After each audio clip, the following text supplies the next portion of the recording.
यह कहानी है एक सास बहू की, जो एक सुखी और समृद्ध परिवार में रहती थी। सास का नाम अनीता और बहू का नाम पुष्पा था। दोनों महिलाएं अपने आप में बहुत सुंदर, समझदार और समर्पित थीं। अनीता एक बहुत ही सज्जन स्वभाव की महिला थी और वह सभी के दिलों को जीत चुकी थी। पुष्पा भी अपने पति और परिवार की सुख शांति के लिए बहुत कुछ करती थी। दोनों ने मिलकर अपने परिवार की खुशियों और समृद्धि को बढ़ाने के लिए एक साथ काम किया। वह दोनों एक दूसरे के साथ संवाद करने, समझने और समर्थन करने के में कभी पीछे नहीं हटती थी। वे एक दूसरे के विचारों का सम्मान करती और एक साथ मिलकर अपने घर की समस्याओं का समाधान करती। दोनों ने बातचीत, समझौता और सम्मिलन को हमेशा महत्व दिया। वक्त के साथ अनीता और पुष्पा के संबंधों में एक मजबूती बढ़ी। वे अपने संगठनशीलता, जिम्मेदारी और प्रेम के आदर्शों के साथ अपने परिवार को प्रभावित करने लगी। साथ ही वे अपने दोनों बच्चों को नेतृत्व, समय प्रबंधन और नैतिक मूल्यों का महत्व सिखाने का समर्पण करती। पुष्पा अपनी सास की देखभाल करने के लिए हमेशा तत्पर रहती थी। वह उनकी आवश्यकताओं को समझती थी और उन्हें पूरा करने के लिए उनके लिए समय निकालती थी। दूसरी ओर अनीता भी पुष्पा की मदद करने के लिए सदैव तैयार रहती थी। एक दिन अनीता को अचानक स्वास्थ्य समस्या हो गई। उसकी सेहत धीरे धीरे खराब हो रही थी। पुष्पा तत्परता से उसे डॉक्टर के पास ले गई और उसे सही उपचार प्राप्त करवाया।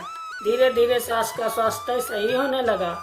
समय बीतता गया और परिवार में खुशहाली बढ़ती गई। अनीता और पुष्पा दोनों ने एक दूसरे के साथ अपनी विश्वास और समर्थन का आदान प्रदान किया। वे एक दूसरे के सपनों और उम्मीदों को समझती और उन्हें प्राथमिकता देती। अनीता ने पुष्पा को बहू नहीं बल्कि बेटी के रूप में देखना शुरू किया। पुष्पा भी अनीता को अपनी खुद की माँ की तरह देखती। एक दिन पुष्पा के पति की सेहत खराब हो गई। वह बीमार पड़ गए और अस्पताल में भर्ती हो गए। पुष्पा ने अपने पति की देखभाल के लिए सभी कामों को संभाल लिया। उन्होंने बच्चों को समय से देखा, घर के काम किए और अस्पताल में पति का ध्यान रखा। इस दौरान अनीता ने पूरी ईमानदारी से पुष्पा की सहायता की। उन्होंने बच्चों की पढ़ाई का ख्याल रखा, उनके साथ खेला और उन्हें प्यार किया। उन्होंने बेटे के इलाज में भी मदद की और उन्हें संघर्ष के समय प्रेरित किया।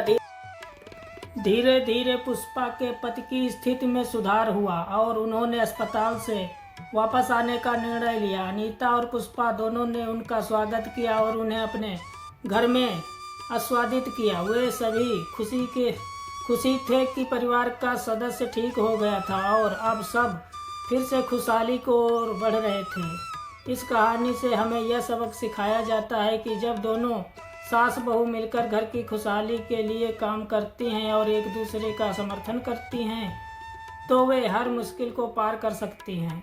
संघर्षों, समस्याओं और बदलते समय के बीच यह रिश्ता अद्वितीयता और स्नेह का प्रतीक बन जाता है।